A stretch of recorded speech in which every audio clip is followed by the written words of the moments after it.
Our next guest needs a little introduction. Co-chair of the Forward Party, Andrew Yang, joins us now to break down some big changes in the new third party. Welcome back to Rising, Andrew. It's great to be here. Thanks for having me all.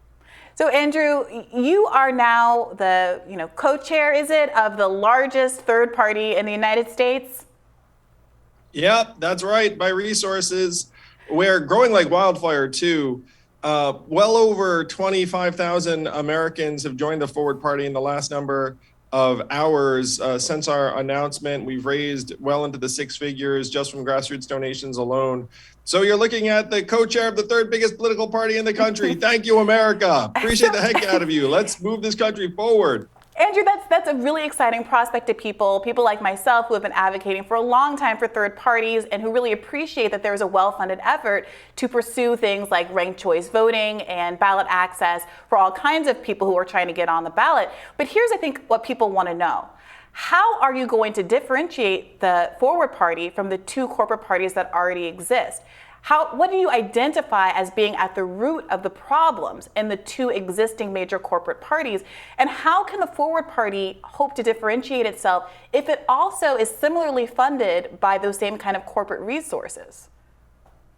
Well, if you look at our actual donor base, you'll find nary a company among them. It's, again, grassroots donations from Americans who are fed up, from the 88% who think are on the wrong track, from the 62% who want a third-party alternative.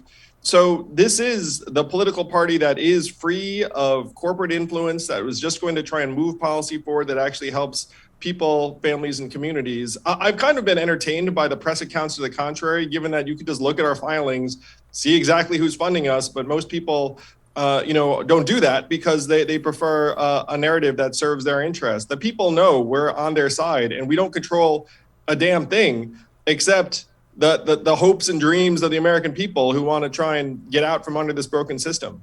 So, Andrew, are you saying that the Forward Party is willing to take a no corporate money pledge the same way that Bernie and a number of other progressives have done? Because when last we spoke, that wasn't the case. No, again, you can just look at who's funding us at any given moment in time, and you will see that it's just everyday Americans who want a better life. But are you refusing corporate donations? No, I mean, we haven't gotten any yet. I mean, I haven't had to make a decision on this. I would love to, for example, say we're not going to take any money from any Fortune 500, from any Fortune 1000 company along those lines. I mean, if there's a small business owner out there who wants to make a contribution, though most of them don't exactly have corporate PACs lying around. As the resident libertarian in this conversation, I don't particularly care if the party takes corporate donations or not. I would care more about what the actual policies are. But my question to you, Andrew, I think that as a third-party voter, a supporter of the Libertarian Party, I know that third parties face such structural disadvantages in our two-party system from trying to get on the ballot, dealing with the fees there, the fact that the system is winner-take-all so often. So even if you're supported by 3 or 5 or 10% of the voters, you're not getting equivalent representation in our government. Is fixing or addressing or arguing about the structural issues third parties face, is that going to be part of the Forward Party's efforts? Oh, Robbie, you're reading my mind, my friend. Again, 62% of Americans want a third party and just keep being told, oh, can't have one, spoiler. And you look at it and be like, wait a minute. If we just adopted ranked choice voting, anyone can vote for whomever they want. And yet Democrats are fighting a ballot initiative in Nevada that makes that possible. I will tell you all something. It's probably not that much of a secret. I think the worst number of parties you can have is 1. The second worst is 2. 3 would be infinitely better. But if we got to a system that had 4, 5, 6 parties, I think that's probably healthier and more dynamic. And so anyone who's for anything thriving outside the duopoly should join the Forward Party movement, make it so that we have an open, competitive system, nonpartisan open primaries and ranked choice voting so anyone can vote for whoever they want. And then if they want to vote Libertarian, Robbie, great. You might actually, have the ability to do so without having to fight to stay on the ballot in any given year. Greens, same thing. Independents, same thing. Like anyone who's for an alternative to the duopoly has to be for systemic reform. And this is the way we get it. According to the Forward Party's website, you write, Americans deserve more than 2 outdated choices. The major parties are taking this country backward, and Democrats and Republicans have been unable to overcome extremists. To move forward, we don't just need a new party, but a new kind of party, a unifying anti-extremist party that gets things done. That's why we're building Forward. So my question is, where are the Democrats too extremists? Where are they out of touch? And do you think that they're as far from the center as Republicans are? I'd be the first to say that the issues facing the two parties are not the same. They're asymmetrical. The Republican Party has become an authoritarian cult of personality, and it made me very sad when folks like Peter Meyer, who voted to impeach Trump, lose in primaries, boosted by Democrats, by the way. There are distortions on the Democratic side that are not as dangerous in nature, but you do see people being concerned more with making ideological points than doing anything that's going to improve people's lives. And there are many, many Americans who tell me that that kind of emphasis is one of the things that drives them in a two-party system to vote Republican. It's one reason why, again, you need a healthier, more dynamic system so that if someone, for example, is turned off by Democrats' emphasis on particular cultural points or messaging, that they don't necessarily go to the Republican Party, which in this case, in my view, is a threat to the country in its current form. Yeah, I'm really caught up in this idea of how to improve people's lives. I'm not like a lot of folks who would say it's impossible to have a big tent that has former Republicans and former Democrats under the same umbrella. I completely understand that because, as I said in my radar yesterday, there's a lot of that similar dissonance within the Democratic Party. As a leftist, I feel very alienated from the Democratic Party myself. But I am curious because what drives me and my solution, the solutions that I feel like are the most effective is my diagnosis of the problem and my diagnosis of Democrats and why they don't do things to actually make people's lives better, despite at least articulating a desire to do so, unlike many Republicans. They say specific things about specific groups that are all right and good. My understanding is that they don't actually act on it because of corporate and political capture. You have, cabinet officials that work for Raytheon. You have the revolving door. You have pharmaceutical industries and billionaires giving more to Joe Biden's campaign than anybody else in Congress. And consequently, you see the positions that they take on popular programs like Medicare for all, resistance to popular interventions like a $15 minimum wage. So I'm curious, what is your diagnosis of the problem? Because it seems to me that even if people share different approaches to fixing the problem, if you don't similarly see kind of corporate capture as at the root of it, I'm a little skeptical of people's ability in a big tent organization to come to any agreement about how to move forward. Brianna, I'm going to go one step deeper. The people's lives are irrelevant to both parties in the current system. And the Democratic Party is like the Republican Party in that an issue is worth more to them unaddressed than addressed. And you saw that with Roe v. Wade. I mean, they had decades to codify it and they didn't. And then as soon as the Supreme Court ruling came out, they were very on the ball in terms of sending fundraising appeals. It's corporate money is certainly one big part of it, but it's even deeper is that you don't have a meaningful choice if they don't deliver. It's one reason why the Forward Party is so important is that if, let's say, you're a progressive who wants certain things to happen, you have to ask yourself, is this Democratic Party going to deliver? And would it be more likely to deliver if you had another place that you could go that was competition, that was not the Republican Party? So you have an unaccountable, unrepresentative system where in 90% of the country, it's a foregone conclusion which party is going to win that race. And so you don't have a need to actually address any of the problems that are getting worse and worse. I mean, I think most of you know I ran for president because I thought things were getting worse for a lot of Americans. I mean, we're 28th in the world in various measurements. And as that keeps on going down in this dysfunctional two-party system, you'll have different stories for why the suffering is going up and the anger will rise and despair will rise.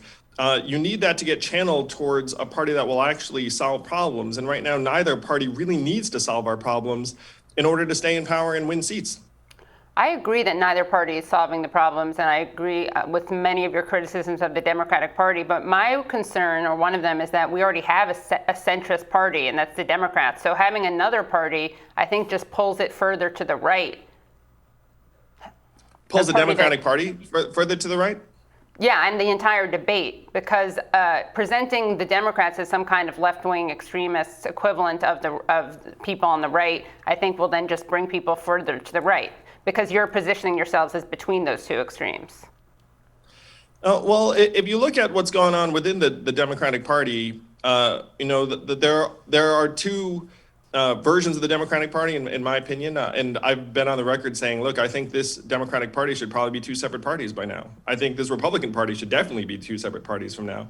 And then maybe you'd have a fifth party in the middle. And in that system, then you'd have coalitions coming together to get things done. So the question is, how do we get from this current dysfunctional, broken two-party system to some version of what I'm describing? And one reason why I think this reform is so vital is that a two-party system is uniquely vulnerable and susceptible to authoritarianism, because if one party goes dark, then the whole system goes dark. And in a country where 88% of Americans think we're on the wrong track, it's unrealistic to think that one party or another is going to maintain power forever, which seems to be also right now not the Democratic recipe. I mean, we all know the pendulum is going to swing. The pendulum may swing as early as November. Well, it also depends issue to issue. I mean, both of you probably are not happy with, think the Democratic Party is not progressive enough. By both of you, I mean, Katie and Brianna, is not progressive enough on many economic issues. But I think a lot of voters would say at the local level feel that the Democratic Party is too progressive or too left on or in criminal justice issues, or is not rising to the moment on crime. So there'd be room for a further right Democratic Party on those issues. Can you get further to the right than the Democratic Party? More cops, fund more cops, Joe Biden. Well, guys, I can only speak to what people actually. Go ahead, Andrew. People are worried about crime and are not satisfied with Democratic Party's answers on those subjects, are turning to the Republican Party, are horrified by the cult of personality Andrew's describing. And well, go ahead, Andrew. I'm doing a little commercial for your project. And this is why we need something like the Forward Party, because you have like this left-right debate. And then in, let's say, a city where people are concerned about rising crime, you know what people do? They just vote with their feet. Like I'm here in the San Francisco Bay Area, people just, left. I mean, and the same is true in Portland, Oregon. The same is true in other places. And the Democratic Party does not necessarily need to change its ways to stay in power, because in these blue cities, there's no meaningful competition.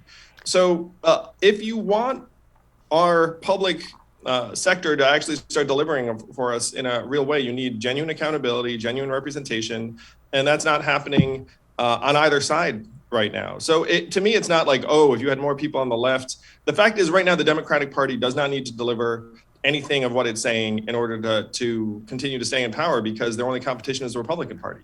But people are getting increasingly disenchanted and disappointed in the Democratic Party, which in my view is going to open the door to authoritarianism in this uniquely vulnerable and susceptible system that we've set up, that, by the way, is just terrible design. If you just think about it for a second, it's like, hey, why is it that other countries don't have two-party system? It's just very, very bad design. Our founding fathers thought so. Everyone watching this knows it's the case.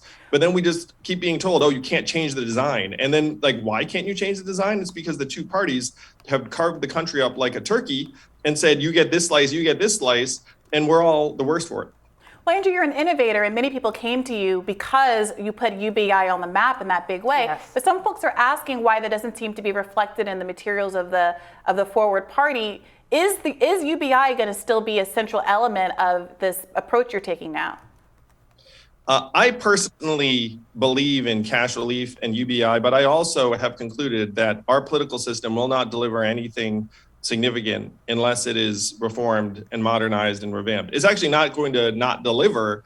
It's going to deliver strife, conflict, civil war, possible authoritarianism. And so in that context, I thought, well, let me try and cure the system, and then we can hash out how to address poverty, how to improve education, how to address climate change. But I became convinced, and I think most Americans agree with me on this, that this particular version of our political system will not deliver anything substantial unless we get to the root cause of the problem. So that's why I'm doing what I'm doing.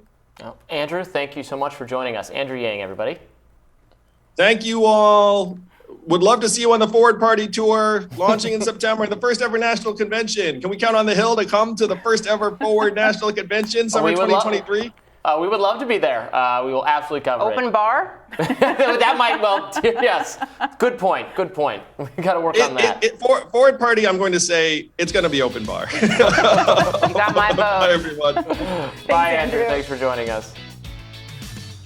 We'll have more Rising right after this.